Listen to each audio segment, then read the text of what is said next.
Empezaremos con la doctora Lucía Melgar, que yo creo que ya todas y todos conocen aquí. Lucía es especialista en crítica cultural y profesora de literatura y estudios de género. Actualmente es investigadora independiente. Entre sus líneas de investigación están los conceptos, representaciones y prácticas de violencia, en particular violencias contra las mujeres en México. Ha publicado artículos sobre violencia, justicia y sobre el feminicidio en Ciudad Juárez, en libros y revistas nacionales e internacionales, y es integrante del grupo de académicas en acción crítica y coordinadora para América Latina de la revista feminista digital Con la A. Gracias, Lucía, bienvenida. Muchas gracias, estoy muy emocionada de estar aquí, agradezco mucho su presencia y agradezco a las organizaciones civiles que nos acompañan de muchos estados de la República. Para nosotros es muy importante poder dialogar con todas ustedes. Bien, me toca empezar esta mesa que la anunciaron como una mesa teórica. No voy a ser teórica, voy a ser cotidiana, digamos. Mi reflexión se llama desmantelar la maquinaria feminicida.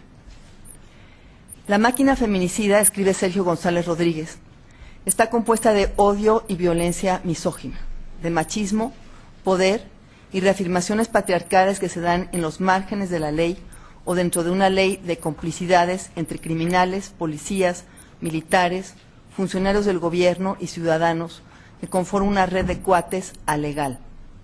Por consiguiente, la máquina goza de la protección de individuos, grupos e instituciones que a su vez ofrecen impunidad judicial y política, así como supremacía por encima del Estado y de la ley.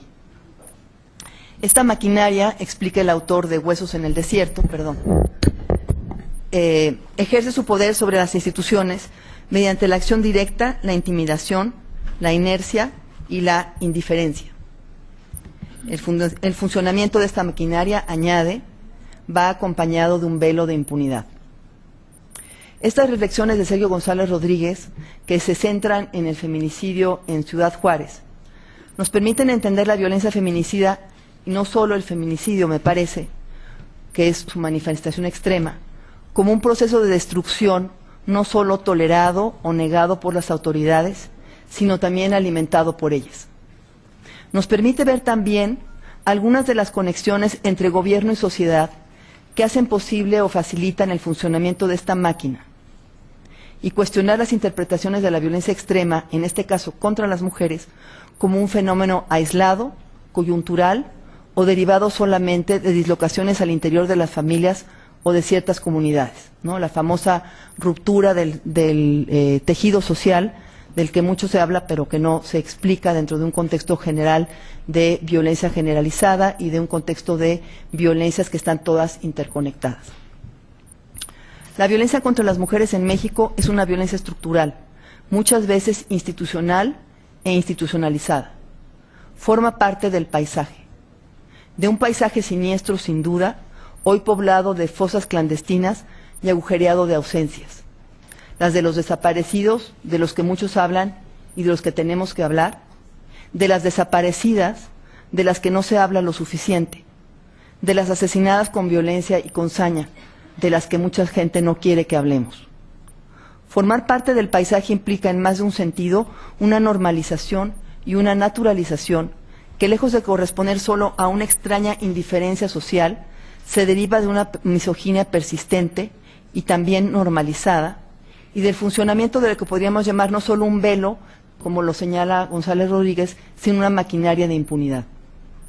Recordemos, por solo dar un ejemplo, que 20 años de documentación del feminicidio en Ciudad Juárez no han bastado para modificar ni la realidad ni la visión de las autoridades respecto al fenómeno. O pensemos en el caso del Estado de México, del que se hablará en la siguiente mesa, donde el ocultamiento y la negación de una realidad aún más terrible, tal como lo ha documentado Humberto Paches en su libro Las muertas del Estado, han sido constantes y sistemáticos por parte de políticos y encargados de la justicia. De eso no se habla, dirían, porque no nos interesa, porque no existe, o mejor, porque es producto de la violencia intrafamiliar o de la ruptura del tejido social. La palabra impunidad está hoy en boca de todos, y a veces parece como que repetimos tanto las palabras que son palabras vacías, ¿no? Recientemente publicó Sabina Berman un artículo donde habla de cómo el lenguaje en México se ha vaciado, ¿no? Y creo que tiene toda la razón, porque a fuerza de repetir palabras que tienen un significado, que tienen que tener un significado, pero a fuerza de oírlas repetidas por funcionarios o por personas que la vacían de significado, se ha vaciado también de significado esa palabra. La impunidad, como digo, está hoy en boca de todos. La impunidad de la violencia del crimen organizado, de las violaciones de derechos humanos por parte de las Fuerzas Armadas y de las llamadas fuerzas del orden, de los delincuentes de todo tipo, incluyendo los delincuentes de cuello blanco. Hablemos también de la impunidad de la violencia feminicida, que es desafortunadamente el tema que nos convoca hoy. No solo la impunidad del feminicidio en Ciudad Juárez o en el Estado de México o en los demás estados de los que se va a hablar. También la impunidad de las violaciones, de la trata de personas, del abuso sexual de niñas y niños, entre otros. Esa impunidad no solo es un agravio a lo que se supone que debe ser el Estado de Derecho o el imperio de la ley. Es un agravio, otra forma de violencia contra la sociedad, contra el presente y el futuro de miles y millones de personas, mujeres principalmente, pero también hombres. Y lo menciono porque muchas veces parece que cuando hablamos de violencia contra las mujeres o de violencia feminicida, o cuando hablamos de violencia de género, estamos solo hablando de un problema que afecta solamente a las mujeres. Las mujeres representamos la mitad de la sociedad, formamos parte de familias, de comunidades y somos parte de la ciudadanía. Lo que afecta a una parte de la ciudadanía afecta a la ciudadanía en su conjunto, del mismo modo que las desapariciones de más de 26,000 personas en México, o el caso específico de Iguala, nos afecta a todos, por más que queramos ver o nos hayan querido mostrar la realidad como una realidad fragmentada, donde la violencia del norte no afecta al sur y entonces la violencia contra las mujeres solo afectaría a las mujeres. Creo que si logramos ver que la violencia nos afecta a todos y que lo que tenemos que buscar son las causas de la violencia, vamos a poder entender mejor la realidad que estamos viviendo.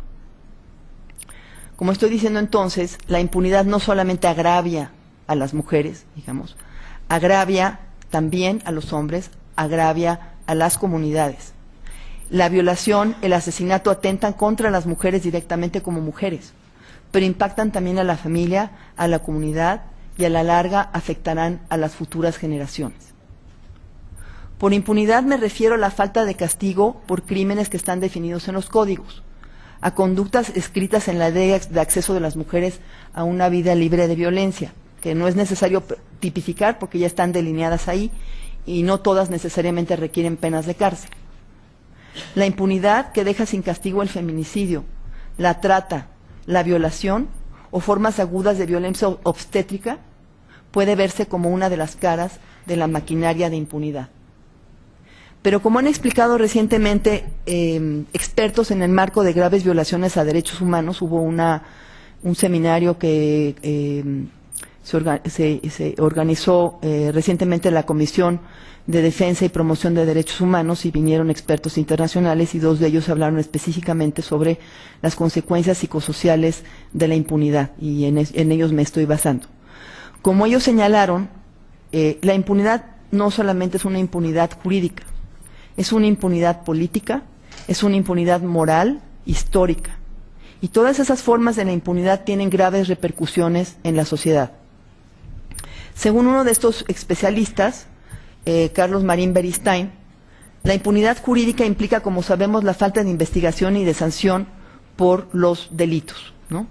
A ella se añade la impunidad política, que permite, por ejemplo, que represores conocidos sean designados a cargos públicos. También está la impunidad moral, que busca justificar la violencia culpando a la víctima. O sea, la impunidad histórica, que se da como creación de un relato mentiroso que se transmite como verdad. Y ellos lo situaron en el marco, sobre todo, digamos, de desapariciones y de dictaduras. Pero pensemos en el caso de México y del feminicidio. Y podemos ver fácilmente, y refiriéndonos, por ejemplo, solamente al caso de Ciudad Juárez, que se ha documentado durante 20 años, que estas formas de impunidad están presentes desde hace años en México y han ido corrigiendo la convivencia social. Por solo dar algunos ejemplos o hacer algunas preguntas. ¿Dónde están los procuradores de Chihuahua o del Estado de México que permitieron o propiciaron la impunidad del feminicidio? ¿Qué ha dicho el Estado mexicano en sus reportes periódicos ante la ONU o ante el Comité CEDAW respecto al feminicidio en Ciudad Juárez y en otros estados? ¿Qué significa decir, como nos lo han dicho, que el feminicidio en Ciudad Juárez es un mito? ¿O que la preocupación de feministas y organizaciones por la violencia feminicida en Chihuahua, Chiapas, Guanajuato, Morelos, Michoacán, Colima es una exageración? ¿Qué implica que un gobernador asegure que no habrá alerta de violencia de género en su estado cuando apenas esa alerta ha sido solicitada? ¿O que otro afirme que el aumento vertiginoso de la violencia contra las mujeres en su estado no afecta la paz social? ¿De qué estamos hablando? ¿Qué tipo de relatos están construyendo estos actores? ¿Qué narrativas nos están planteando? Creo que lo que nos convoca aquí no es solamente ver cómo podemos hablar de un vacío del Estado de Derecho o podemos hablar de la impunidad como una característica de nuestro país en muchos aspectos, ¿no? Tanto en el caso de las desapariciones como de los asesinatos como de la violencia contra las mujeres. Quisiera más bien plantear que lo que nos ha convocado aquí también es la resistencia de la sociedad a esta maquinaria feminicida y a esta impunidad. La resistencia de las organizaciones que han presentado las alertas de violencia de género, las solicitudes de alerta de violencia de género una y otra vez, en el caso de Guanajuato 3 veces, por dar solo un ejemplo. Las organizaciones que han tenido que judicializar los casos de la alerta en el Estado de México o en Nuevo León para prácticamente obligar al Sistema Nacional de Violencia a aceptar las solicitudes. La presión de las organizaciones junto con organismos internacionales para lograr que se modificara el reglamento de alertas de violencia de género y para que no quedara solamente en manos de funcionarias que rápidamente decidían que la alerta ni siquiera se aceptaba, como sabemos que sucedió en casos como Oaxaca, como Guanajuato, como el Estado de México, como el caso de Nuevo León también. Y dentro de este contexto de esta lucha contra la impunidad y contra el vaciamiento del Estado de Derecho y de las leyes, México es especialista en hacer unas leyes maravillosas y es especialista en no cumplirlas, ¿no? Parece que seguimos pegados al lema de la colonia, ¿no? De que se observe pero no se cumpla la ley, ¿no? Entonces, ¿para qué queremos unas hermosísimas leyes y estar tipificando muchos delitos si no los cumplimos? En este mismo contexto de lucha contra la impunidad, me toca desafortunadamente señalar que la política de simulación que ha seguido el Estado mexicano, la maquinaria de impunidad de la que he estado hablando, no solo depende de gobernadores, policías, procuradores que no cumplen su trabajo. Desafortunadamente el Sistema Nacional de Violencia no está cumpliendo tampoco con su trabajo como debería. Un ejemplo es el caso de Nuevo León. Como acabo de señalar, prácticamente los obligaron por orden de la Suprema Corte del Estado para sesionar y aceptar la solicitud de alerta de violencia de género para ese Estado.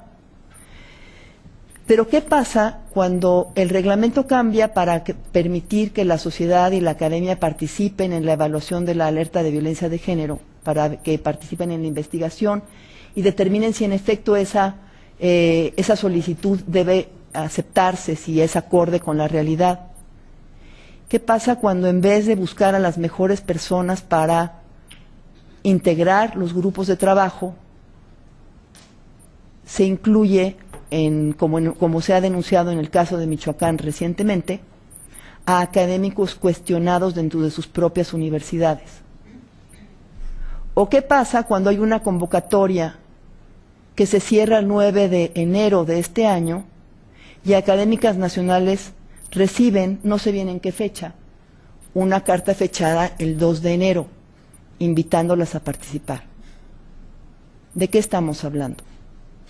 Estamos hablando de que la gente no está cumpliendo cabalmente con su obligación de tomar las medidas necesarias para conformar un grupo de investigación, un grupo de trabajo con las personas indicadas, ética y profesionalmente, para hacer el mejor trabajo posible para enfrentar un problema que es un problema gravísimo, no solo en los estados que ya pidieron la alerta de violencia de género, en todo el país. No hay alerta de violencia de género para Tlaxcala, y en Tlaxcala la trata está prácticamente institucionalizada. Sí, el caso de Tlaxcala es un ejemplo, ¿no? Estamos hablando de Chiapas, estamos hablando de Chihuahua. ¿Qué pasa en Tamaulipas?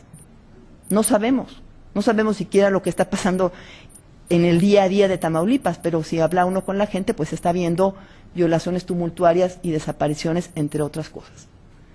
Entonces, yo quiero ya cerrar mi intervención y simplemente invitar a todos ustedes, y espero que este foro para esto sirva. Creo que nosotros como sociedad tenemos la capacidad de contribuir a esta lucha contra la impunidad y contra esta maquinaria feminicida. Yo no creo que las leyes por sí mismas resuelvan los problemas y siempre he desconfiado del fetichismo de la ley en México. Pero sí creo que si hay una ley que tiene una medida específica para enfrentar un problema específico, las autoridades y las funcionarias que están pagadas con nuestros impuestos para cumplir con esas leyes, tienen que cumplir con ellas de la mejor manera posible. Muchas gracias.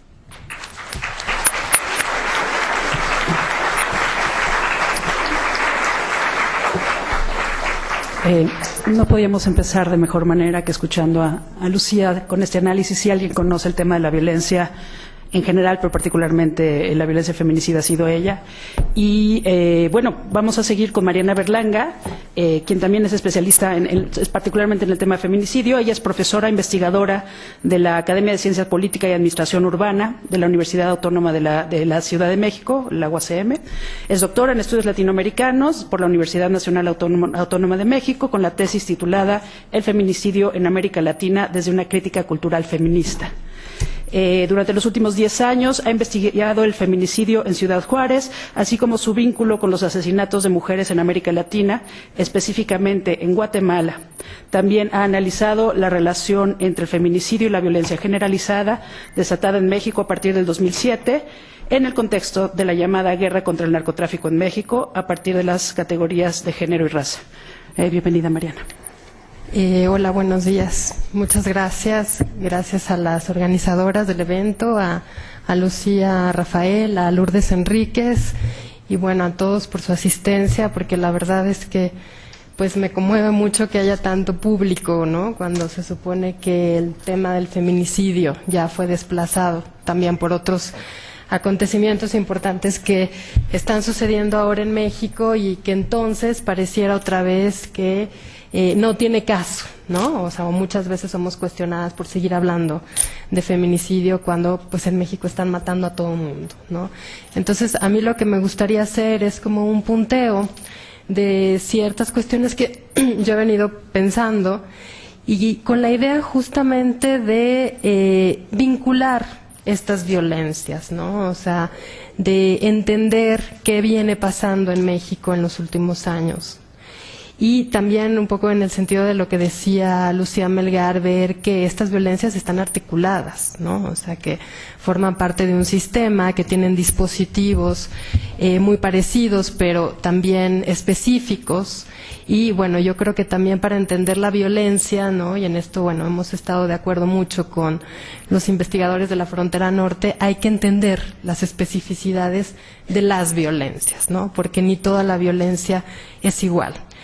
Entonces, bueno, una de las cosas que, bueno, yo vengo planteando desde hace tiempo es como también poner el foco en el tema de lo que yo llamo la espectacularización de la violencia, ¿no? Es decir, en México la violencia no solamente se ha normalizado, sino que se ha convertido en un espectáculo, ¿no? Por decirlo de alguna manera, digamos que ya a partir del 2007, con esta guerra declarada, y digo guerra entre comillas, al narcotráfico por parte del expresidente Felipe Calderón, pues se nos hizo común, ¿no? Ver todos los días fotografías de gente descabezada, colgados en los puentes, ejecutada en plena vía pública, ¿no? Es decir, ahí yo ubico que se traspasó una frontera ética y también una frontera estética, ¿no? O sea, no solamente basta con matar, no solamente basta con aniquilar, sino que además hay que mostrar esa violencia, ¿no? O sea, lo que también convierte esta violencia en un mensaje. Hay una dimensión narrativa, ¿no? Una dimensión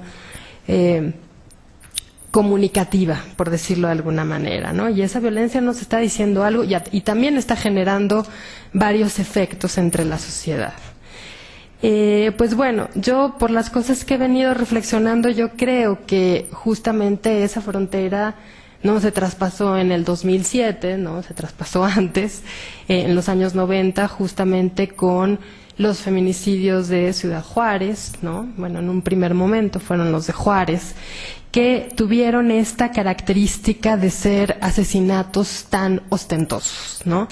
O sea, es decir, no fue novedad que en este país mataran mujeres, ¿no? Digo, desgraciadamente, ¿no? Luego tuvimos que poner también el ojo en esos asesinatos que suceden en el ámbito de lo doméstico, ¿no? Y que también son bastante cotidianos, pero digamos que lo que despertó la atención ahí en los años 90 fueron estos asesinatos con el patrón de Juárez, que pues dan muestra de ser asesinatos con una especialización, ¿no? Y donde pues lo que se quería también era que fueran vistos, ¿no? O sea, el hecho de pues que los cadáveres femeninos pasaran a ser parte de el paisaje desértico en Juárez, ¿no? Que se encontraran en lotes baldíos, en campos algodoneros, etcétera, etcétera. Bueno, pues comenzaron a hablar justamente de una dimensión expresiva de la violencia, ¿no? En donde, pues bueno, esto ya lo ha trabajado mucho Rita Laura Segato, ¿no? O sea, ella dice que, bueno, hay una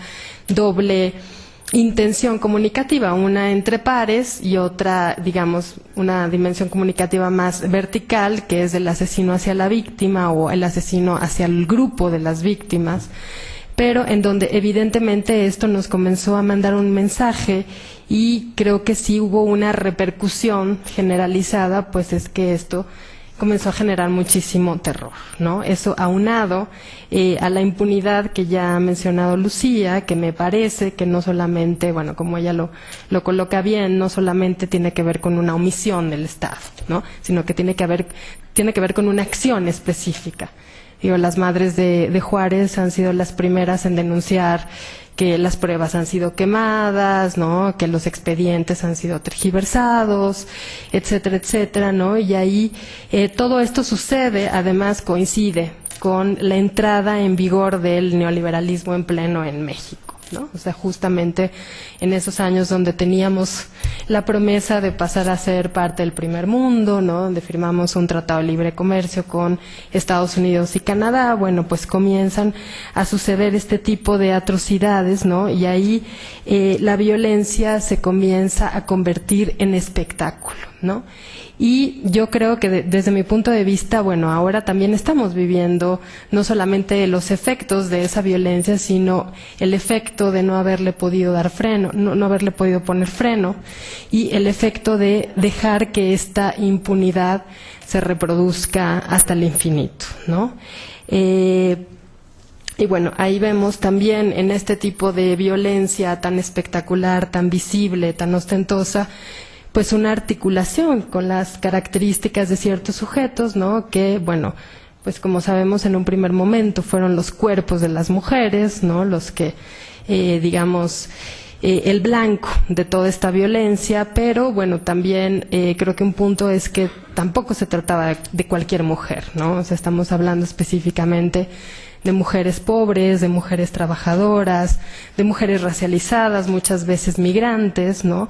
En donde ya comenzábamos a ver como toda esta política de lo que ahora se ha dado en llamar digamos, de los sujetos desechables del sistema, ¿no? Por decirlo de alguna manera, ¿no? Y que además esta violencia pública, por decirlo de alguna manera, ¿no? Es esta violencia tan visible, tan que es imposible no verla, ¿no? Por decirlo de alguna manera, porque encima también los medios de comunicación se encargan de reproducir estas imágenes, ¿no?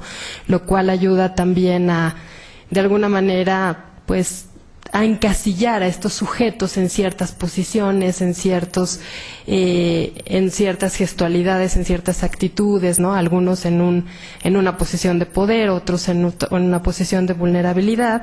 Pues lo que sucede también es que ahí la violencia pública, por llamarla de alguna manera, y la violencia privada se van complementando, ¿no? Y no solamente se van complementando, sino que también el mensaje, ¿no?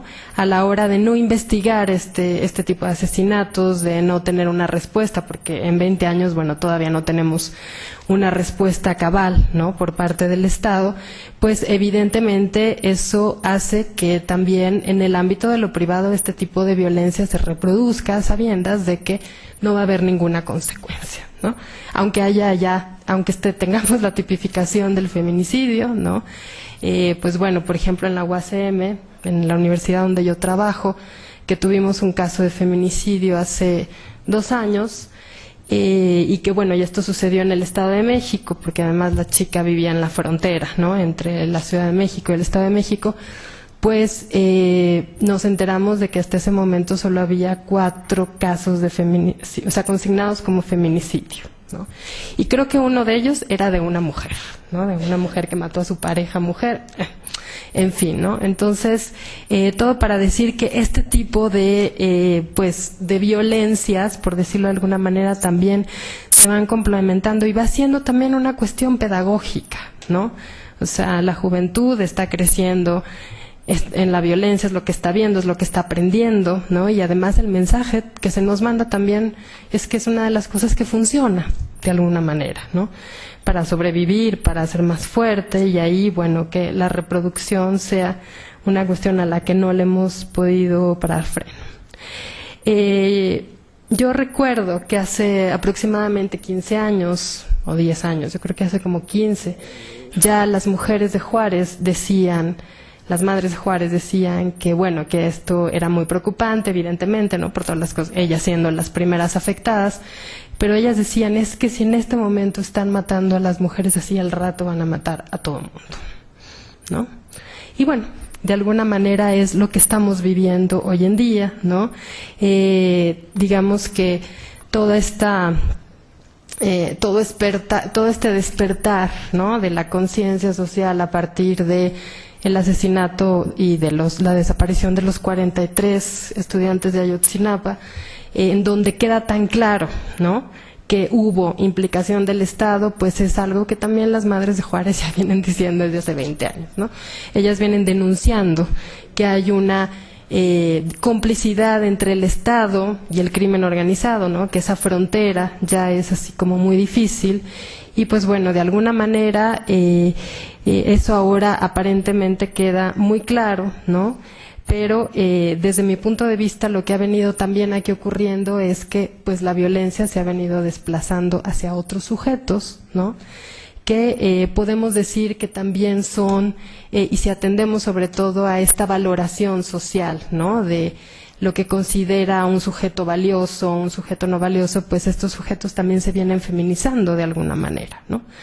¿Por qué? Porque son en su mayoría jóvenes, con una situación económica precaria, ¿no? Algunos indígenas, es decir, o sea, no cumplen, ¿no?, con todo este requisito de lo que nuestra construcción occidental de género, pues vendría a ser un hombre, ¿no?, en todo lo que nosotros consideramos que puede ser un hombre, ¿no? Y bueno, todo esto para decir que yo veo toda una serie de continuidades, ¿no? También una cuestión de especificidades, y creo que es importante detenerse ahí, ¿no? Una de las cosas que hemos visto repetidamente en el caso de los feminicidios, cada vez que una chica es asesinada o desaparecida, hay una sospecha sobre ella. O sea, la primera pregunta es en relación a ella. a su vida. Y sobre todo, o sea, yo creo que hay una serie de preguntas muy cargadas a el ejercicio de su sexualidad. ¿Con quién andaba? ¿No se habrá ido con quién sabe quién? ¿Por qué iba vestida de esta manera? ¿Por qué estaba fuera de su casa a estas horas de la noche? ¿No? Es decir, hay todo un estigma en relación a las mujeres, ¿no?, que son víctimas de feminicidio o de desaparición. También cuando las familias van a denunciar una desaparición, bueno, pues el primero que les hace todas estas preguntas es el Ministerio Público. ¿Y no será que se habrá ido con el novio y usted está segura de que su hija no tendrá una doble vida? ¿No? Y bueno, incluso se les ha llegado a estigmatizar a las propias madres, ¿no? Diciendo que es que usted no cuidó bien a su hija y bueno, y qué tipo de familia tiene, ¿no? O sea, qué tipo de normas morales se manejan en este ámbito familiar, ¿no? Entonces, digamos que sobre ellas ha recaído toda esta estigmatización y es una de las cosas que no hemos podido romper, ¿no? Y me parece que ninguna ley puede romper, ¿no? O sea, ese es otro tipo de trabajo que tenemos que hacer más en el ámbito de la sociedad. Por favor, me avisan cuando se me acabe el tiempo. Y bueno, y creo que ahora con lo que vemos en el asesinato hacia los jóvenes, ¿no?, que es un asesinato brutal, ¿no?, o sea, que también constituye una masacre, ¿no? Digamos, o sea, la cifra de los 100,000 muertos, ¿no?, alrededor de 100,000 muertos solo en el sexenio de Calderón, ¿no?, lo que va con Enrique Peña Nieto y todo eso. Bueno, también lo que vemos a la par de todas estas estadísticas es una sospecha sobre quienes resultan víctimas de esta violencia, ¿no? Y además esa sospecha también tiene implicaciones, digamos, jurídicas, ¿no? Porque a partir de esas sospechas que no se investiga, seguramente era delincuente, ¿no?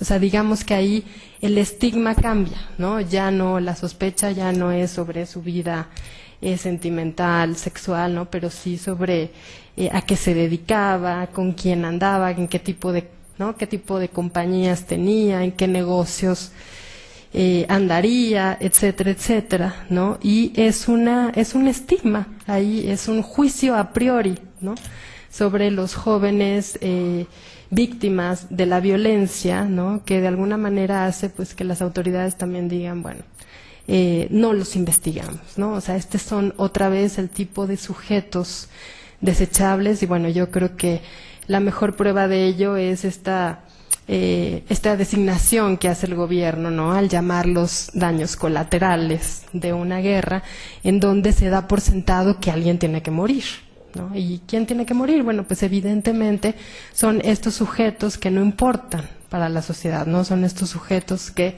digamos, en la escala de lo social están en el último nivel, ¿no? O sea, por una cuestión económica, pero también por una cuestión racial, incluso me atrevería a decir, ¿no?, que en México, pues, también estos asesinatos tienen color.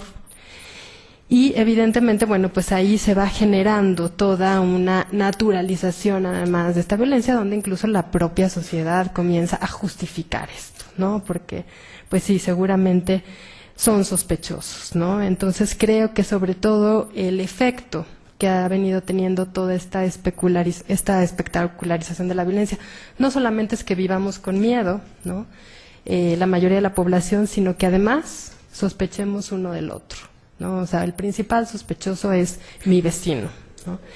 Y bueno, entonces aquí hay una dimensión narrativa de la violencia, ¿no?, que justamente me parece que, bueno, pues ahora ya habla de toda una, pues, política de Estado, ¿no?, podríamos decir.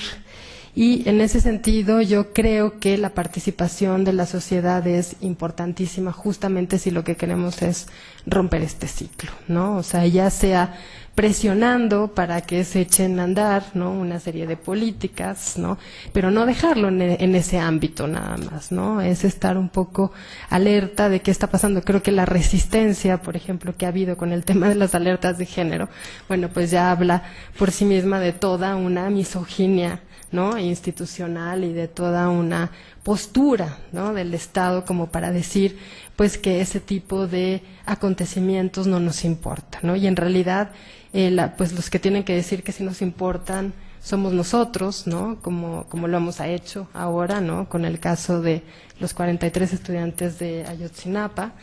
Y en ese sentido habría que, desde mi punto de vista, hacer una suma de reivindicaciones, ¿no? Porque creo que aquí lo que es evidente es que es el sistema el que no está funcionando, hay una crisis institucional y digamos que para terminar con esta violencia se requiere pues justamente de nuestro cambio de conciencia y de el hecho de estar pendiente de todo eso. Ahí lo dejo. Perdón. Gracias.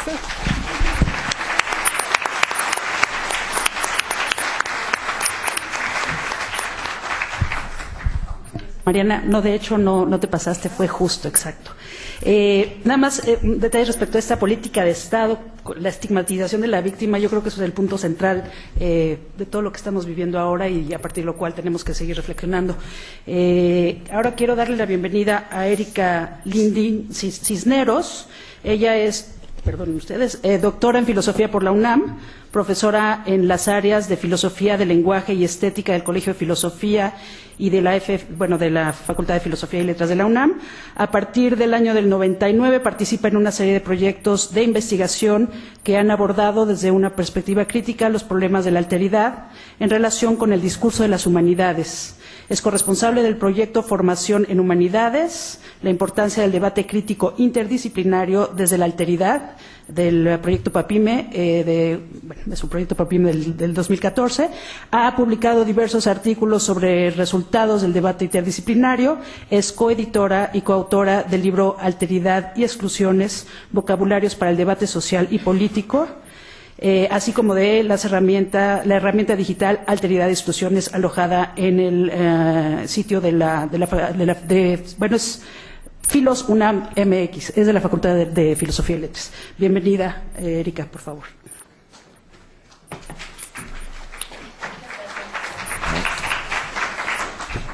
Gracias Lucía, gracias al grupo, no me quiero equivocar, Académicas en Crítica Permanente. En Acción Crítica Permanente. En Acción Crítica Permanente de académicas y activistas. Especialmente a Lourdes Enríquez por la invitación a participar aquí. Mi participación, como decía Lucía, es el resultado de un debate colectivo interdisciplinario, de un proyecto de investigación más que una investigación personal, que ha tratado sí de hacer un ejercicio crítico desde la alteridad, pero crítico de las formas contemporáneas de la exclusión y otras formas de violencia, incluyendo la violencia extrema, desde luego. El proyecto estuvo alojado en el PUEG durante unos 3 años, más o menos, ¿no? En algún momento. Y lo que yo voy a presentar ahora es una contribución, espero, a la crítica del vocabulario que hace posible la violencia, las formas sociales de violencia y la violencia extrema en particular. Para hacer esta crítica de vocabulario yo escogí el término vulnerabilidad, por su aparición en el discurso estatal, ¿no? Y en el discurso jurídico, y porque creo que debe ser sometido a crítica. Se llama entonces Vulnerabilidad, Violencia y Política. Un epígrafe de Judith Butler que dice: hay formas de distribuir la vulnerabilidad, formas diferenciales de asignación que hacen ciertas poblaciones más propensas a ser objeto de violencia arbitraria que otras. No hay vulnerabilidad natural. Sostener lo anterior es sin duda polémico, puesto que el sentido común nos ha enseñado a lo largo de la historia de Occidente que ciertas formas de lo viviente son más débiles, más frágiles, más propensas a ser dañadas o destruidas que otras, y que eso se debe precisamente a una condición natural dada. Así se ha pensado típicamente la vulnerabilidad de las mujeres, los niños, los ancianos, los discapacitados, los animales. Sin embargo, se puede sostener que no hay en efecto vulnerabilidad natural si ésta se concibe como una posición específica asignada a individuos o grupos al interior de una serie de relaciones sociales e históricas normadas institucionalmente. Una posición en la cual la vida es susceptible de daño o destrucción. Así es como Judith Butler ha pensado recientemente la precariedad, la vulnerabilidad y la violencia. Propone así una ontología social de los cuerpos que asume, cito, que el cuerpo está expuesto a fuerzas social y políticamente articuladas, así como a ciertas exigencias de sociabilidad, entre ellas el lenguaje, el trabajo y el deseo, que hacen posible o no el persistir y prosperar del cuerpo. Así hay el trabajo de unas normas que permiten en primer lugar reconocer una vida como tal o como vida dañada o destruida, y que además constituyen los cuerpos diferenciados y a los sujetos en posiciones específicas. Ahí dice Butler vidas que cuentan y vidas que no cuentan, y yo incluso diría que hay una jerarquización del valor de la vida, y por lo tanto hay asesinatos que cuentan y asesinatos que no cuentan. Bueno, el trabajo de estas normas, sin embargo, es un trabajo nunca acabado, afortunadamente. Su carácter iterativo es, por lo tanto, el límite de sus efectos subjetivantes y, para lo que estamos discutiendo, vulnerabilizantes. Por ello, siempre es posible resistir a la vulnerabilización. Las formas específicas de resistencia serán siempre, desde nuestro punto de vista de trabajo, ejercicios políticos. Y estos son los ejercicios del activismo social principalmente. No hay entonces vulnerabilidad natural si se cree que el ámbito de la naturaleza y el ámbito de lo social son mutuamente excluyentes. Es necesario para la crítica, como nos enseñó el pensamiento deconstructivo, interrogar la oposición, no para terminar reduciéndola a uno de sus términos, afirmando, por ejemplo, que solo hay sociedad, sino para mostrar su carácter paradójico y sobre todo sus efectos de exclusión, que incluyen la invisibilización de los procedimientos sociales y estatales que se han descrito en esta mesa como en una relación de complicidad, ¿no?, respecto a la exclusión, y me parece adecuado. Bueno, sociales y estatales que distribuyen diferencialmente la vulnerabilidad entre los diversos sectores de la población. Un breve estudio de vocabulario y un análisis del uso del término en el discurso del Estado mexicano puede servir para mostrar cómo se invisibilizan estos procedimientos. Aquí el estudio de vocabulario. Se entiende en general por vulnerabilidad la susceptibilidad a ser herido o vulnerado, a recibir un daño o perjuicio o a ser afectado. Estos usos del término permiten pensar la vulnerabilidad al menos en dos sentidos. En un sentido muy general, como susceptibilidad a ser afectado, el término remite al antiguo pathos, cuya acepción más usual era lo que sucede sin que uno intervenga, y estaba relacionado con el término páthema, es decir, con la experiencia sensible en el sentido de la afección. Esta condición de pasividad o de imposibilidad de intervención frente a lo que a uno le sucede condujo a la posterior naturalización de la vulnerabilidad en el ámbito de lo social, como constitutiva de determinados individuos o sectores, las mujeres, los ancianos, los niños, los discapacitados, etcétera. Un segundo sentido del término vulnerabilidad reduce el significado general de afección a aquel de daño. Es este el sentido en que en el discurso de los defensores de los derechos humanos y también en el discurso político jurídico mexicano, el término vulnerabilidad se relaciona hoy con el de violencia como su correlato. Este último término, violencia, fue definido por Aristóteles a partir de la oposición entre movimientos violentos y movimientos naturales, siendo los primeros los movimientos de objetos hacia lugares que no les corresponden y los segundos los movimientos de los objetos hacia sus lugares naturales. La violencia se opuso así a la naturaleza como desviación o cambio de rumbo que implicaba siempre cierto ejercicio de fuerza, de hecho de fuerza excesiva. Pero el término violencia también ha sido utilizado por el pensamiento filosófico político occidental para referirse a acciones ejecutadas por seres humanos como ejercicios de fuerza causantes de daño, y se pensó como el fundamento de constitución de cualquier comunidad y especialmente con la constitución de los estados. El sentido del término violencia se desplazó del ámbito de la física al ámbito de lo social y se redujo también a la producción de daño. Hoy, por ejemplo, en el discurso de los defensores de los derechos humanos, particularmente desde una perspectiva de género, la violencia se ha definido como, cito, cualquier acción o conducta que cause muerte, daño o sufrimiento. Vulnerabilidad y violencia se presentan entonces en este segundo sentido como una pareja conceptual, como ejercicio y padecimiento del daño respectivamente. Ahora bien, en el ámbito discursivo político jurídico mexicano se ha referido a la noción de vulnerabilidad a determinados individuos o grupos. El Plan Nacional de Desarrollo vigente define la vulnerabilidad como el resultado de la acumulación de desventajas y una mayor posibilidad de presentar un daño derivado de un conjunto de causas sociales y de algunas características personales y o culturales. Esta es la definición del Plan Nacional de Desarrollo. Y considera como vulnerables a diversos grupos de la población, entre los que se encuentran las niñas, los niños y jóvenes en situación de calle, los migrantes, las personas con discapacidad, los adultos mayores y la población indígena, que más allá de su pobreza, dice el plan, viven en situaciones de riesgo. ¿Qué es lo que permite, pues, hablar de grupos vulnerables en el ámbito de lo social? ¿Y de dónde proviene la particular propensión al daño de estos grupos? Al respecto a la definición del plan, es ambigua desde el momento en que deriva la propensión a sufrir daño de A, causas sociales, B, características personales y C, características culturales.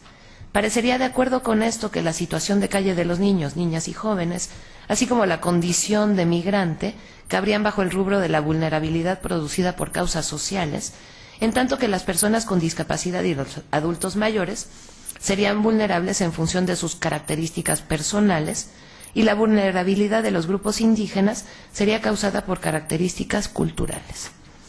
Podríamos decir a grandes rasgos que el discurso del Estado habla de una vulnerabilidad social, que incluye las características culturales, tanto como de una vulnerabilidad natural descrita en términos de características personales, y que en ambos casos, y esto es lo más importante, se deslinda de toda responsabilidad, como si esta fragilidad de los diversos grupos fuera anterior a e independiente de su ejercicio administrativo, presente, digamos, tanto más cuanto que la condición de pobreza queda excluida de las condiciones de vulnerabilidad. Lo que hace posible que el discurso estatal hable de esta manera de los grupos vulnerables es la invisibilidad de las prácticas sociopolíticas que en primer lugar los vulnerabilizan. Se trata de procedimientos discursivos y no discursivos constitutivos de lo social y administrados por el Estado, que dividen y subdividen a la población y que son violentos en la medida en que determinan y asignan formas y espacios de la visibilidad, es decir, de la actividad y del ejercicio público del discurso y de la acción política a grupos específicos clasificados de acuerdo con distintos órdenes, como la familia, la nacionalidad, la etnia, la clase social, la comunidad religiosa, etc. El conjunto de procedimientos que ha dividido a la población en función de su sexo, género, ha sido quizá históricamente el más perseverante. Pero también es importante aquí contar las formas específicas de administración por parte del Estado, y que hoy responden también a la globalización, por cierto, de los aparatos jurídico, económico, médico, laboral, educativo, etc. Estos procedimientos, a la vez que vulnerabilizan a individuos y a grupos de individuos, naturalizan su vulnerabilidad. La naturalización es posible, al menos en parte, desde el momento en que la vulnerabilidad se concibe como fundada en causas naturales, y por eso la importancia de la crítica. Paradójicamente, también, si la vulnerabilidad se funda en causas sociales, siempre en el discurso estatal, esta también se naturaliza cuando se explica como resultado de ciertas costumbres sociales arraigadas históricamente, es decir, en las tradiciones o en las culturas, como en el caso de la vulnerabilidad cultural. El discurso de Estado, en este último caso, se deslinda de la responsabilidad, como decía, con el argumento de que los problemas sociales de exclusión, por ejemplo, el racismo o la exclusión de género o la violencia de género, son anteriores y exteriores a su administración. La implementación de las llamadas políticas públicas se funda en este supuesto. La crítica a esta producción de vulnerabilidad y violencia solo es posible si se pone en cuestión, en primer lugar, entonces, el sentido de pathos como afección de un cuerpo previamente existente, sin la posible intervención de dicho cuerpo, sin la posible intervención individual o colectiva. Cierta tradición crítica ha propuesto, contra esta acepción de la experiencia, pensarla en términos de relaciones de fuerzas y pensar los cuerpos como producidos o constituidos por y en esas relaciones. El daño entonces debe analizarse como algo que se produce en las relaciones, pero también como algo que es evitable en la medida en que dichas relaciones se modifiquen.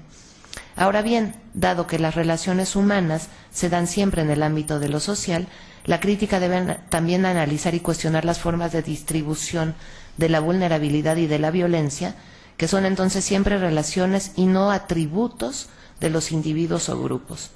Y además debe mostrar cómo estas relaciones sociales son apropiadas y administradas por el Estado en cada una de las prácticas específicas. En suma, no hay individuos o grupos vulnerables anteriores a las relaciones que los constituyen como tales. La vulnerabilización es siempre la primera forma de violencia. El trabajo de resistencia implica inventar nuevas relaciones que eviten el daño o cuando menos lo reduzcan. A este tipo de relaciones políticas las hemos llamado solidarias. Gracias.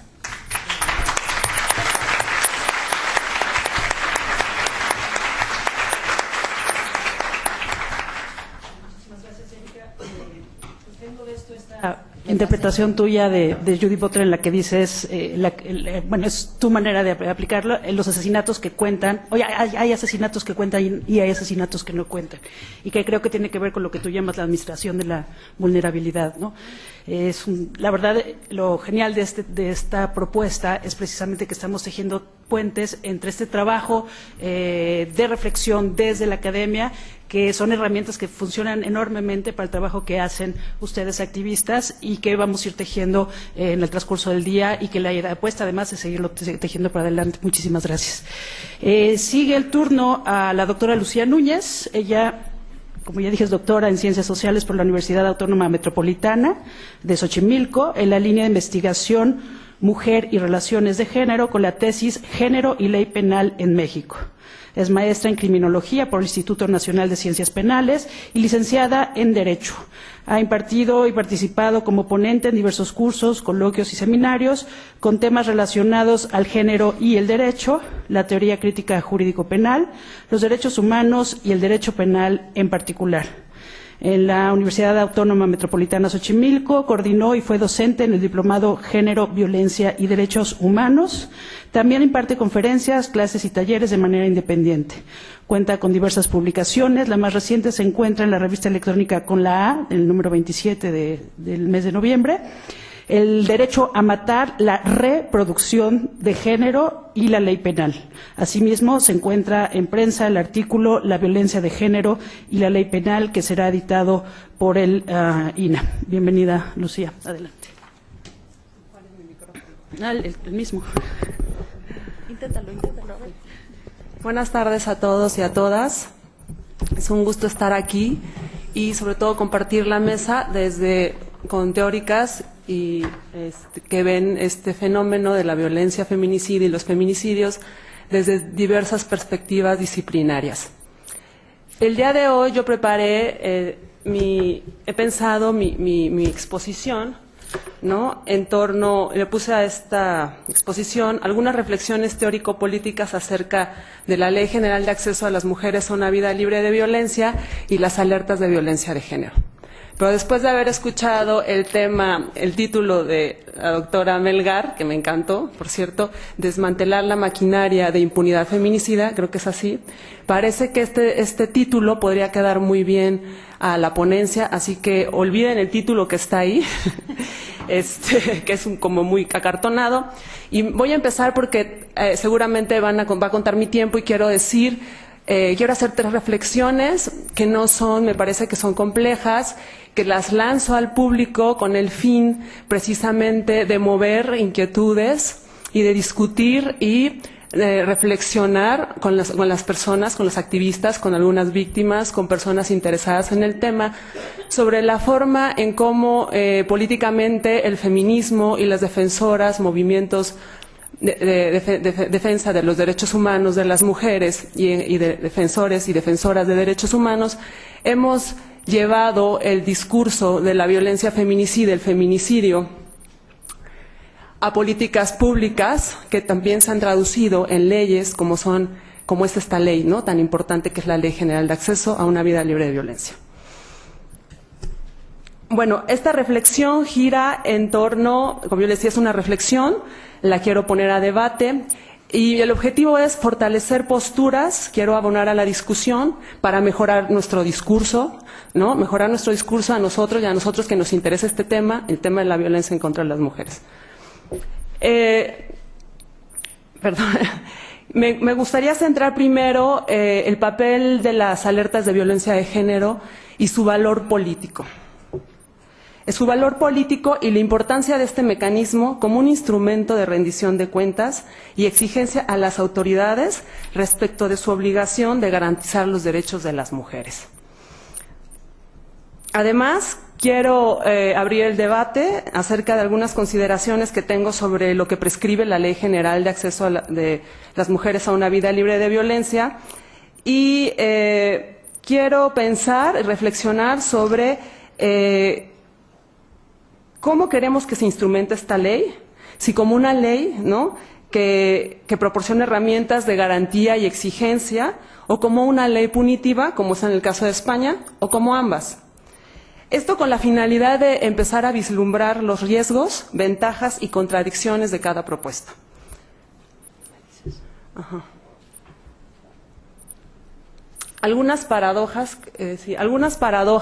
también me interesa pensar sobre algunas paradojas de la Ley General de Acceso de las Mujeres a una Vida Libre de Violencia, sobre todo la manera en cómo se traducen en las leyes determinadas formas de ver y afrontar un problema social y sus posibles consecuencias, como es el caso de la violencia de género y la violencia feminicida, e incluso, que no está en la Ley General, el feminicidio.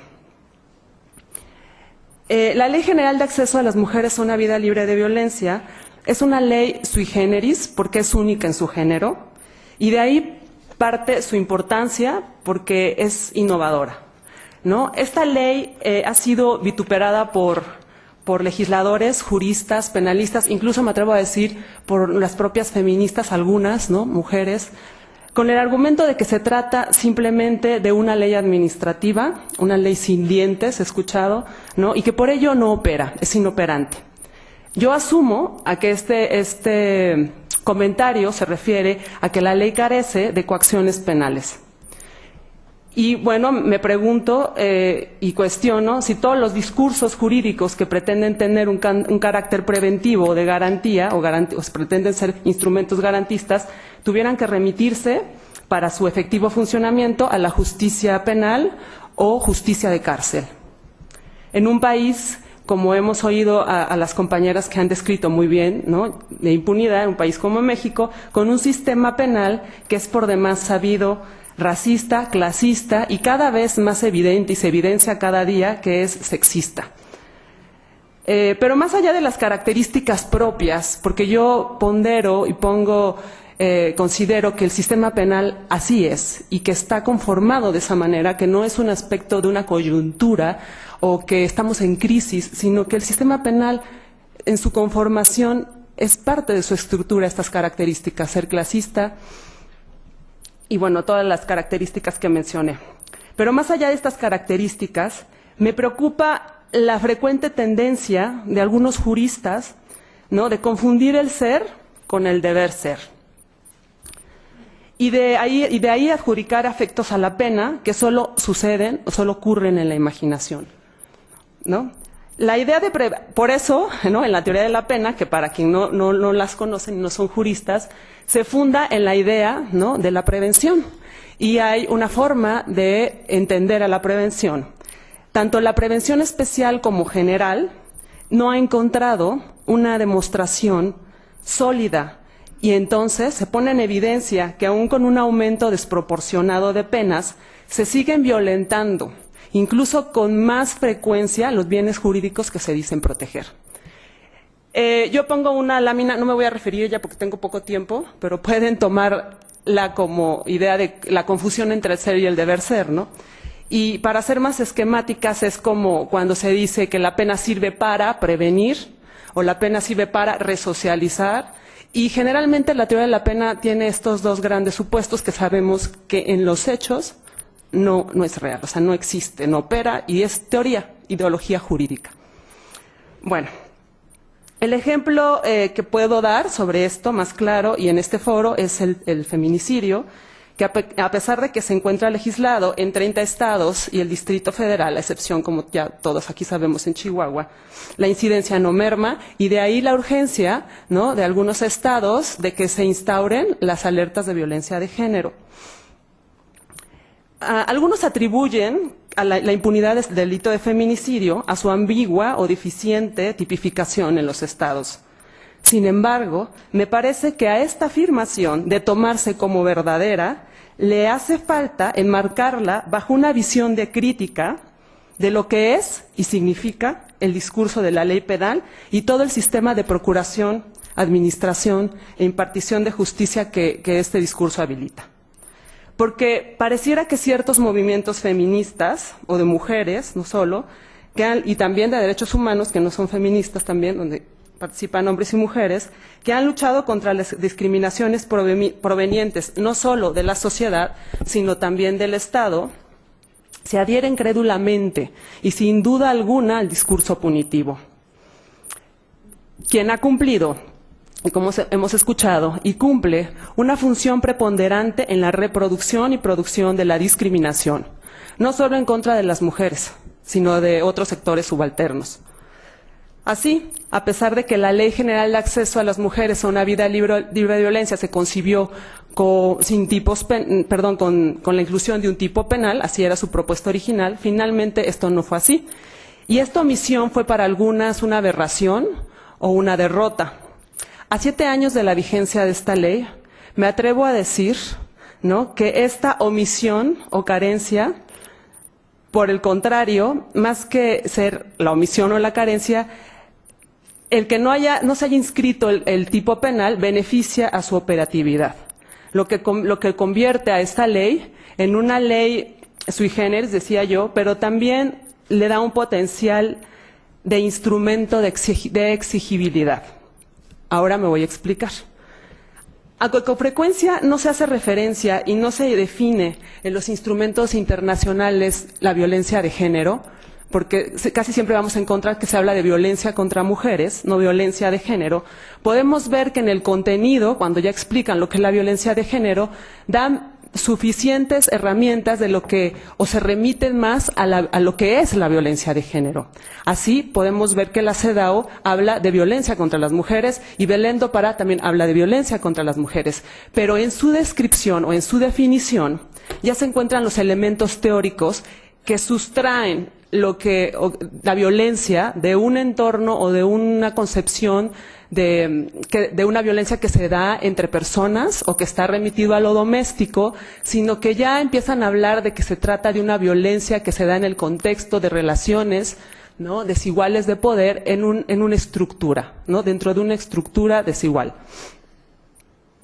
Esta dislocación, ¿no?, que se hace en el discurso de la ley, a pesar de que se hable de la violencia contra las mujeres, donde ya no se remiten o ya no nos remiten a la idea de que la violencia es característica de los hombres por ser violentos, ¿no?, y que es un resultado de las relaciones interpersonales, ¿no?, ya sea de relaciones afectivas o sexuales, nos permite sacar el fenómeno de la violencia de una relación particular, interpersonal, y nos los lleva ya a un nivel estructural. Así, la violencia contra las mujeres es definida en la Convención Belén do Pará, ¿no?, y no les voy a echar todo el rollo, pero ya vemos, y lo que me interesa resaltar es cuando habla de la acción o conducta basada en su género, en el ámbito público como en el privado, con sus variantes, ¿no? Esta descripción ha ido permeando en las legislaciones nacionales, en las legislaciones de los estados de México, también en las locales. Cuando se establece que la violencia contra las mujeres está basada en su género, ya se está enmarcando el análisis de este fenómeno en un contexto estructural de las relaciones de poder desiguales. De acuerdo con la exposición de motivos de la Ley General de Acceso de las Mujeres a una Vida Libre de Violencia, esta ley tiene como prioridad garantizar a las mujeres la vida libre de violencia, Conscientes, como se dijo anteriormente, de que la violencia contra las mujeres tiene su base en las históricas y aún vigentes desigualdades estructurales entre los sexos, se aprecia que se adjudica a esta ley, voy a hablar de la ley para no repetir todo el epíteto, la Ley General de Acceso a las Mujeres. A esta ley le asignan la grandiosa tarea de fungir como instrumento de cambio social, lo que incluye la transformación de la actuación del Estado a partir de una serie de principios rectores que describe la propia ley y a los que deberá de sujetarse el Estado. Estos principios vienen enumerados en la ley, pueden checarlos: igualdad jurídica entre la mujer, el hombre, respeto a la dignidad, etcétera. Como parte de estas estrategias, o como si se prefiere, formas de enfrentar el problema, entre otras de no menor importancia, resalta la alerta de violencia de género contra las mujeres, cuyo objetivo es reconocer las zonas con mayor índice de violencia hacia las mujeres para obligar al Estado a emprender acciones gubernamentales con el fin de detener la violencia feminicida y detectar autoridades que no cumplen la ley para sancionarlas. Pero además, y algo que me parece muy importante, es identificar desigualdades producidas por la propia legislación, que es lo que se conoce como el agravio comparado. La impunidad, la negligencia estatal, la normalización de la violencia en contra de las mujeres, la discriminación, la violencia institucional, la omisión del Estado para garantizar los derechos de las mujeres, o la acción misma del Estado para despreciar, minusvaluar o sujetar los derechos de las mujeres a otros valores, constituyen grandes retos a los que se pretende enfrentar con la ley. Una historia vigente de violaciones y discriminaciones en la que no solo son protagonistas los individuos y la comunidad, sino el Estado mismo. En este marco, las alertas de violencia de género se instituyen como una figura de poder de la sociedad civil que no pierde de vista. Las alertas de género no pierden de vista el papel que tiene el Estado en la reproducción y legitimación de la desigualdad y violencias en contra de las mujeres. Esta figura pretende hacer una inflexión en el conocido actuar del Estado y de sus instituciones, abriendo posibilidades de exigencia y supervisión. Por ello, se debe valorar la importancia política de la alerta de violencia de género como una figura que obligaría al Estado mismo y que a reconocer su responsabilidad en la discriminación de las mujeres, la violencia y asesinatos violentos en contra de estas. A la par de distinguirse como estrategia de exigibilidad de rendición de cuentas del Estado en su obligación de actuar frente a la violencia en contra de las mujeres, la alerta de violencia de género también se erige como un instrumento político de importancia, ¿no? Como yo les decía, que hace que el Estado se obligue a aceptar su participación en la impunidad y en la conformación, ¿no? y en el que surja este propio fenómeno que es el de la violencia feminicida. Esta función política de la Ley General y de las alertas de violencia de género no minimiza o no impide considerar otras variables. Como decía la compañera Mariana, hay diferentes tipos de violencia, la violencia no es una.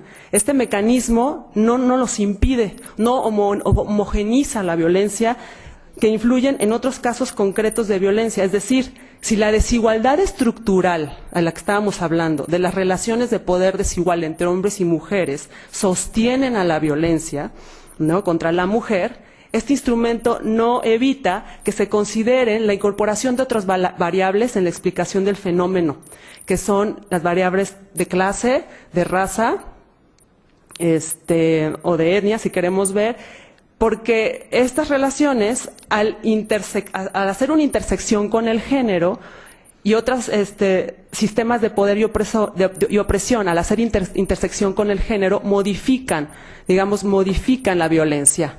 Y es importante que no desechemos estas, variables, ¿no?, en la explicación de la violencia, cosa que ha sucedido de manera frecuente cuando hablamos de que la violencia de género es expresión de las relaciones de poder desiguales, ¿no? Porque ya es como muy general, sin ver las otras variables que son las que mencioné, y bueno, puede haber otras. Y al no configurarse la Ley General de Acceso como una ley penal, Esta permite elevar el problema, ¿no?, social de la violencia contra las mujeres a un nivel estructural, depositando los esfuerzos en la ley misma, en la promoción y fomento de la transformación tanto de las propias instituciones del Estado como de la sociedad en general, instrumentando una serie de figuras administrativas que permiten el escrutinio de la actuación del Estado y sus políticas públicas. Los movimientos feministas han sido conscientes del Estado, de cómo el Estado trata a las mujeres, por lo que la estrategia tradicional de lucha por nuestros derechos había estado encaminada a cuestionar la actuación del Estado, ¿no?, y a exigirle el cumplimiento y respeto de lo que pregona proteger, ¿no? Y al insertar los tipos penales en una ley como la Ley General, su potencial imperativo se vería mermado, pues más que funcionar como un instrumento de exigencia y control a las acciones del Estado para garantizar o para, por lo menos, instituir acciones claras encaminadas a que las mujeres vivan, como dice la ley, una vida libre de violencia, el poder de exigencia de la ley para hacer lo que él mismo dice que debería de hacer se transformaría en poder punitivo, lo que llevaría a abstraer el papel fundamental del Estado del conflicto estructural, en el que se contextualiza la violencia contra las mujeres, y a erigirse como un ente imparcial, ¿no?, independiente del problema, que se apropia de un conflicto individual. Es decir, surge alguien, hay un sujeto activo, y eso voy, ¿no?, surge un evento de violencia y el Estado se erige como el protector que va a mediar ese suceso, ese evento, y en ese momento pierde responsabilidad y se erige en un protector de las mujeres, ¿no? Por eso lo digo. Pero más aún, el Estado, a través de sus instituciones, que es lo que estoy diciendo, se erige en protección de las mujeres, cuando sabemos que es el Estado mismo el que reproduce y sostiene el trato violento y discriminatorio hacia nosotras. Cuando se instaura un tipo penal, no hay más que la víctima y el victimario, el sujeto activo y el sujeto pasivo. Y en este caso, el derecho penal transforma un problema de desigualdad social en uno de control del delito, limitándose a intentar cumplir su función de castigo, si quieren llamarlo ustedes prevención o resocialización de una conducta que puede ser expresión de un conflicto social, pero que el sistema penal no aborda, ni se mete y no le interesa, ¿no? Así, es sorprendente que la izquierda, junto con algunas feministas, en búsqueda por enfrentar el grave problema de la violencia en contra de las mujeres, se alíe con grupos de extrema derecha para realizar acciones legislativas que en su mayoría están dirigidas al aumento de penas y al ámbito de lo penal, dejando de lado las políticas que pugnan a favor de que el Estado garantice los derechos de las mujeres a través de figuras jurídicas y acciones que permitan, fortalezcan y amplíen el poder de supervisión de la sociedad civil hacia el actuar estatal. Retomar esta última propuesta permitiría conducirnos políticamente con cautela sin entrar al juego del gobierno, en el que se pretende que los movimientos feministas y de la sociedad civil que luchan por los derechos humanos legitimen la predominancia de afrontar problemas sociales con el recurso del sistema penal, lo que ha agazapado el cada vez más débil Estado social y la negación de políticas de reconocimiento e igualdad que generalmente llevan a la falta de instrumentos legales encaminados al fortalecimiento de la ciudadanía y de la sociedad civil como sujetos de poder de exigir. Este fenómeno lo ha explicado muy bien un teórico llamado Jonathan Simons en su ya célebre libro llamado Gobernar a través del delito. Por supuesto que parece más sencillo para el Estado atajar un problema como la violencia contra las mujeres a través de numerosos tipos penales para protegerlas, en lugar de analizar el problema desde diversas perspectivas y asumir su responsabilidad en lo que respecta a la impunidad, pobreza, dependencia y precariedad no solo de mujeres y que agudiza la violencia en general. Otro aspecto de discrepancia que dicen las leyes, otro aspecto es la discrepancia entre lo que dicen las leyes y cómo operan, ¿no? La cual, por lo menos en el ámbito penal, sabemos que los policías son los que ejecutan lo que dice la ley. Los policías no actúan de manera, digamos, su ejecución la hacen a través de estereotipos sociales y estos estereotipos, ¿no?, están impregnados de prejuicios de género, bueno, aquí lo podemos constatar, pero no solo, también prejuicios racistas y prejuicios de clase. Y también hay que tomar en cuenta que la mayoría de los asesinatos de mujeres y de las violencias que se cometen hacia ellas están protagonizadas o tienen que ver elementos de la policía, ¿no? En estas ejecuciones, ya sea como autores intelectuales o como encubridores. Otro aspecto es la discrepancia, ya lo dije. No estoy proponiendo que no se reconozca el sufrimiento de las víctimas y su necesidad y derecho de implorar justicia, aunque sea la de la ley penal. Lo que quiero poner a discusión es la importancia de la reflexión sobre el rumbo político de algunos movimientos feministas que luchan en contra de la violencia y por la no discriminación de las mujeres. Así, resalta que en los temas de derechos de mujeres que son polémicos y divisorios en el Congreso, como las acciones afirmativas, el aborto, los salarios iguales y las guarderías, finalmente, los legisladores y las legisladoras encontraron un tema de mujeres en el que todos se ponen de acuerdo, desde la izquierda hasta la derecha, conservadores, liberales. Y a este tipo de políticas, Elena Larrauri, una española crítica, abogada crítica, le llama políticas de populismo punitivo. Podríamos empezar a repensar nuestra relación con el Estado y la utilización del derecho penal, las ventajas o prejuicios que conlleva, siempre desde una mirada crítica, incrédula sobre lo que el Estado promete a través de su discurso punitivo. Traigo a colación lo anterior y ya finalizo, porque en diciembre del 2014 se presentó en la Cámara de Diputados una iniciativa de reforma integral a la Ley General de Acceso, la cual, si bien propone una serie de reformas útiles y necesarias, también insta a los estados y al Distrito Federal a endurecer sus penas en lo que toca a la violencia contra las mujeres y a insertar nuevos tipos penales, convirtiendo así una ley administrativa en otra ley penal, más de las varias que ya existen. Este método vincula ciertos temas, la operación y efectividad de la Ley General de Acceso, que es para mí muy importante, a una acción de carácter punitivo de nuevo por parte de los gobiernos locales.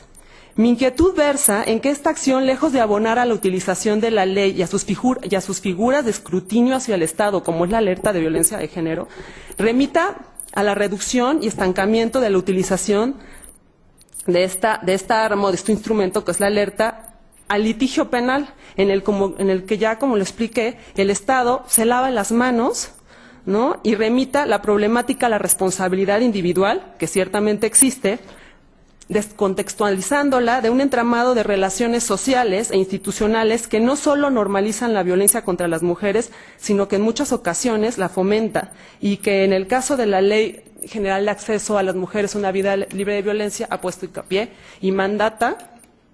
La ley he puesto hincapié y creo que ya me pasé, ¿no? Okay.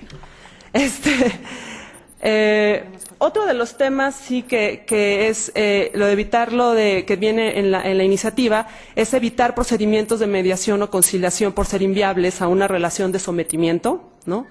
Y la propuesta legislativa a la que me he referido, la ley vigente evita o inquiera evitar que haya procedimientos de mediación o conciliación, ¿no?, entre el agresor y la víctima. Y la propuesta sube de tono, la propuesta que está en el Congreso, porque ya no solo desaconseja, sino que prohíbe tal situación. Y esto lo quiero vincular con lo que decía la doctora Erika Linding, ¿no? Porque tiene mucho que ver, ojalá podamos hacer el vínculo ahorita, los asistentes, porque este tipo de discursos legales tiende a traducirse en interpelaciones hacia la mujer como un ser carente de autonomía, además de que implica el plegarse a las exigencias del sistema penal, lo que conlleva a no entender los deseos y peticiones de la mujer víctima.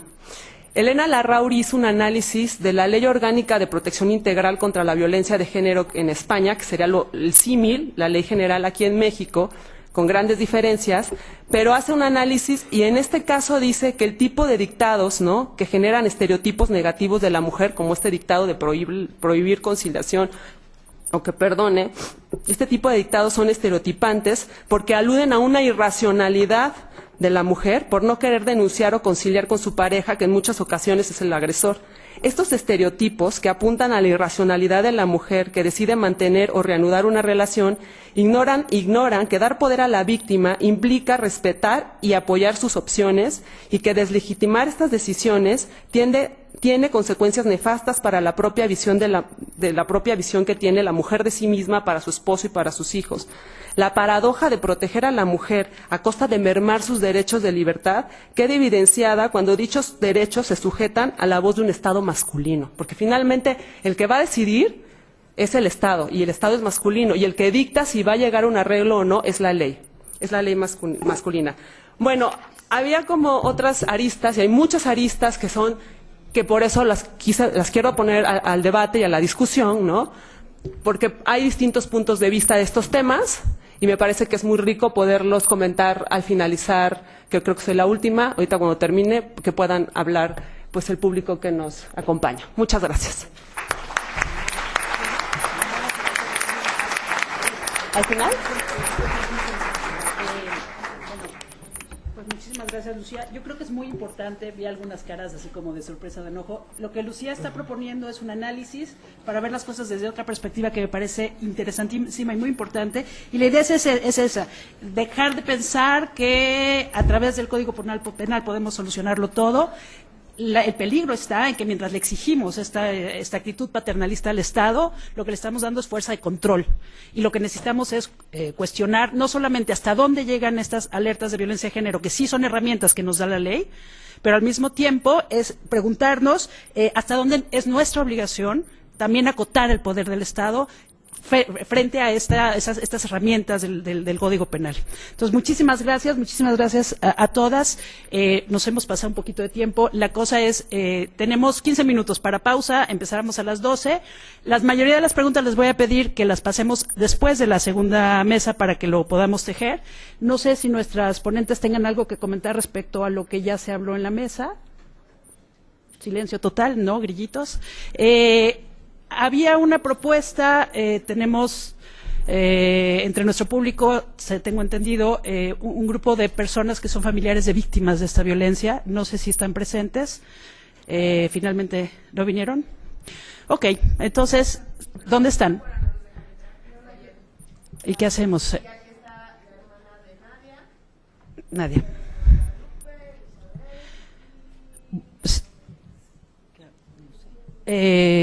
Pues no sé si Nadia quiera decir algo y si por favor, obviamente podrán ver que el espacio legitima el problema de la entrada, pero si gustan acompañarnos acá adentro las familias, que las dejen pasar, a eso me refiero. Y por favor, si tienen alguien alguna pregunta, lo vamos a acotar lo más posible. Insisto, apuntemos las preguntas. Después de la mesa siguiente tenemos mucho que discutir, mucho que reflexionar. Pero bueno, por el momento les pido entonces a quienes nos honran con su presencia aquí, si quieren, pues empezamos contigo si gustas. Tenemos el micrófono para preguntas y respuestas, por favor. Y sean bienvenidas.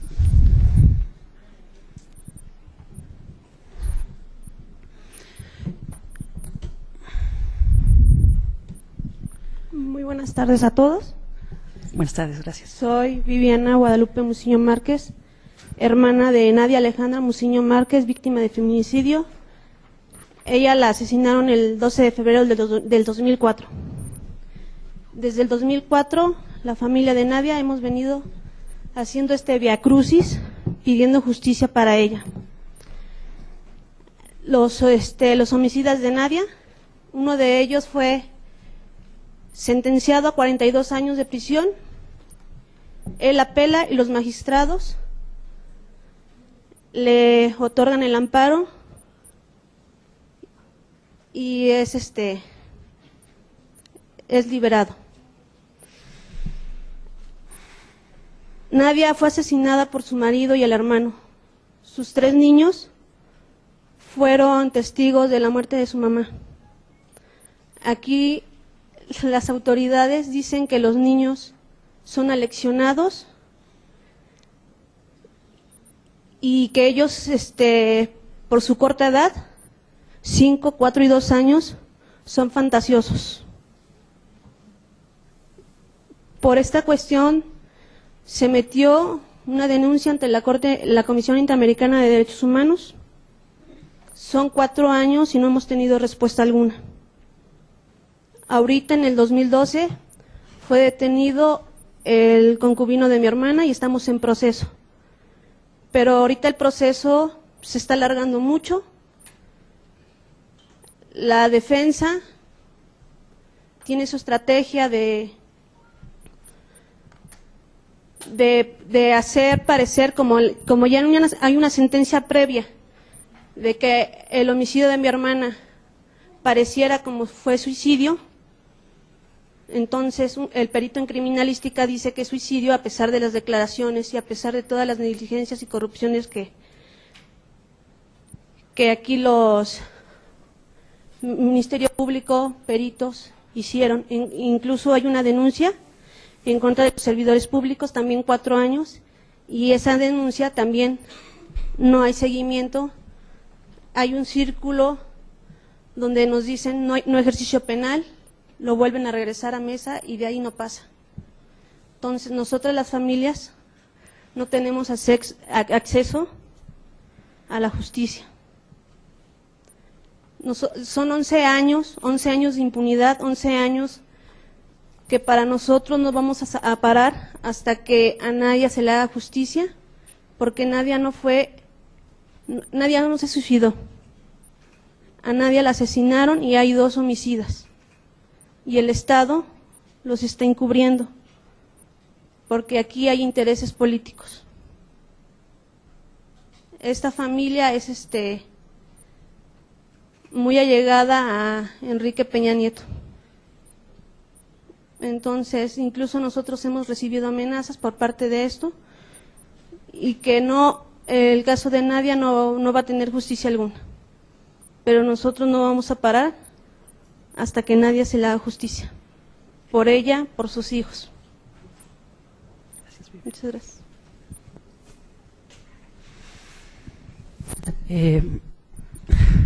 No sé si alguien de las especialistas o de las activistas tenga algo más. Es difícil. Bueno, ahora sí que soy la última persona que tiene que ponerse aquí. Muchas gracias por compartirnos esta experiencia. Estamos aquí por eso. Tenemos que crear algo, tenemos que sumar experiencia, sumar fuerzas para poder lograr este tipo de cosas, cambiar este tipo de cosas. Las reflexiones de hoy van encaminadas a eso. Sabemos que falta mucho camino por andar. Sabemos particularmente que, aunque lo andemos, van a ser años y años para cambiar esto, pero si no empezamos ya nunca lo vamos a lograr.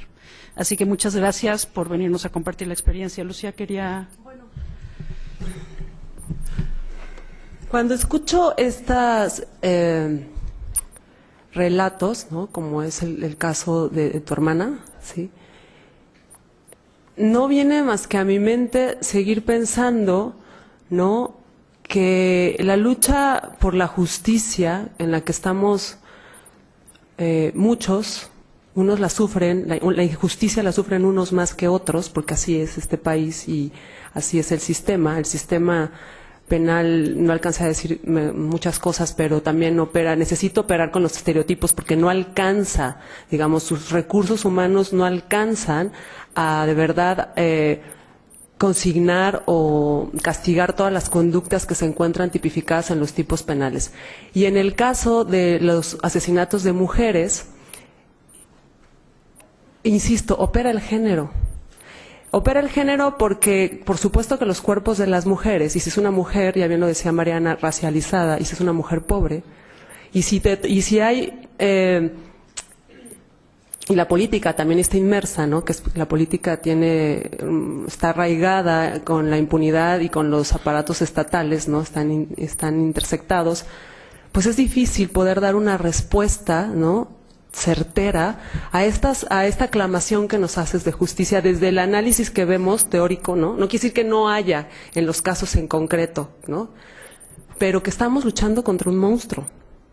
Y va en ese sentido mi reflexión, que este monstruo hay que quitarle el poder al monstruo. ¿Cómo lo hacemos? Digo, es la gran pregunta. No estaríamos aquí reflexionando y pensando, debatiendo sobre cómo quitarle poder al monstruo, porque ese poder siempre lo va a utilizar bajo estos prejuicios y en nuestra contra. Mi propuesta políticamente ha sido siempre reducir ese poder y habilitar instrumentos de poder ciudadano. Instrumentos que te puedan dar a ti, ¿no? Y a todas las garantías de exigirle al Estado que cumpla. No sé de qué manera. Tal vez podemos estar perdiendo el tiempo también. Pero algo tenemos que hacer. No podemos quedarnos sin hacer nada, ¿no? Creo que no doy ninguna salida, pero es una reflexión más. No sé si alguien más quiera comentar. ¿Alguien más quiere hacer un comentario? Ahorita vamos a tener que cerrar para poder empezar con la siguiente mesa, pero sí, por favor, el micrófono. Sí. Nada más. Gracias. Solo un comentario para todos nosotros que estamos aquí en este foro y que vamos a estar tocando pues un tema muy difícil. Vamos a estar hablando y estamos hablando sobre violencia y todo nos impacta. En esos momentos acabamos de recibir un testimonio muy fuerte, sí, que evidentemente nos pegó a todos. Entonces quiero decir que necesitamos colectivamente construir la fortaleza entre todos nosotros y la solidaridad. Las mujeres que venimos trabajando con casos y con temas de violencia, cotidianamente estamos expuestas, ¿sí?, a esos sentimientos.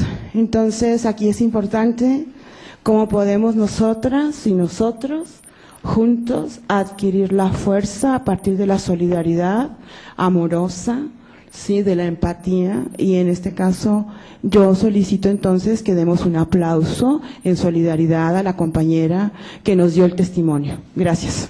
Gracias.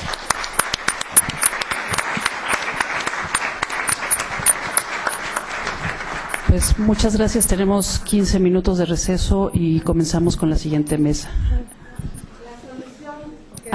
Un punto. No le encuentro solución.